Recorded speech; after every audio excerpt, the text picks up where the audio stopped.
ng bayan, maasahan anumang panahon. Magandang hapon po sa ating lahat. Narito na ang pinakahuling update sa binabantayan nating bagyong Nando, at ngayon ay isa na itong super typhoon category.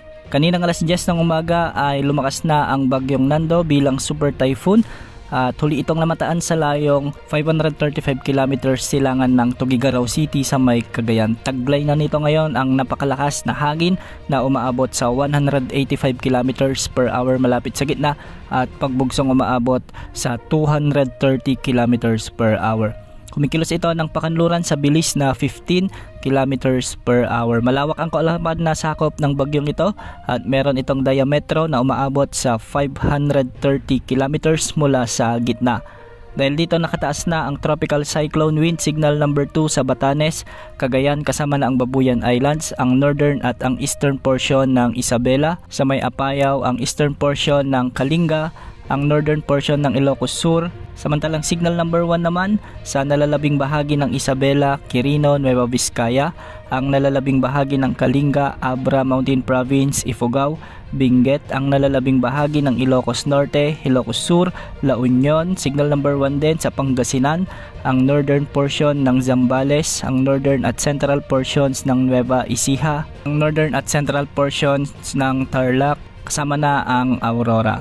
Ang mga lugar na ito ay makakaranas na ng mga pag-ulan at pagbugso ng hangin sa susunod na 24 na oras. Kaya mag-ingat po sa banta ng mga pagbaha at pagguho ng lupa. Ayon sa Pag-asa, posibleng mamayang madaling araw o mamayang gabi ay posible nang itaas ang wind signal number 3 sa maraming lugar sa northern Luzon. Base sa latest forecast track ng Pag-asa ay sa kasalukuyan ay super typhoon category ang bagyong Nando at inaasahang lalakas pa ito sa mga susunod na oras. Ang 185 kilometers per hour na lakas ng hangin nito ay posible pang madagdagan at posibleng umabot hanggang sa 200 kilometers per hour na lakas ng hangin. Ibig sabihin nito, habang papalapit ang bagyo sa pagitan ng Babuyan at Batanes Island ay mapaminsalang hangin na ang dala ng bagyong ito.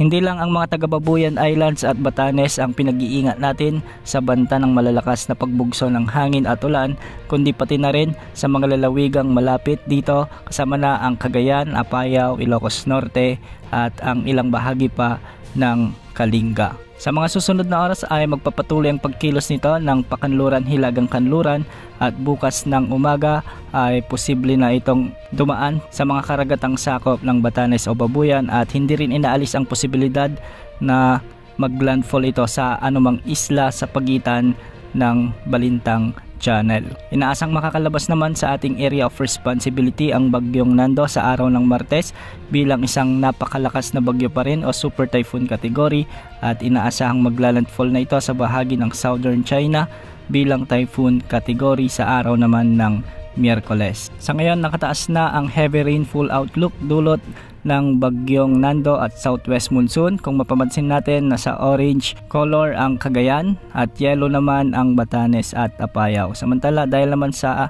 southwest monsoon, nasa 100 to 200 mm na pag-ulan naman ang inaasahan ngayong araw sa Occidental Mindoro at 50 to 100 mm ang inaasahan sa Zambales, Bataan, Cavite, Batangas, Romblon, Antique at Palawan. Antabayan na ng mga susunod na updates ukol kay super typhoon Nando. Yan muna ang latest sa lagi ng panahon. Ito pong weather update ng bayan, maasahan anumang panahon.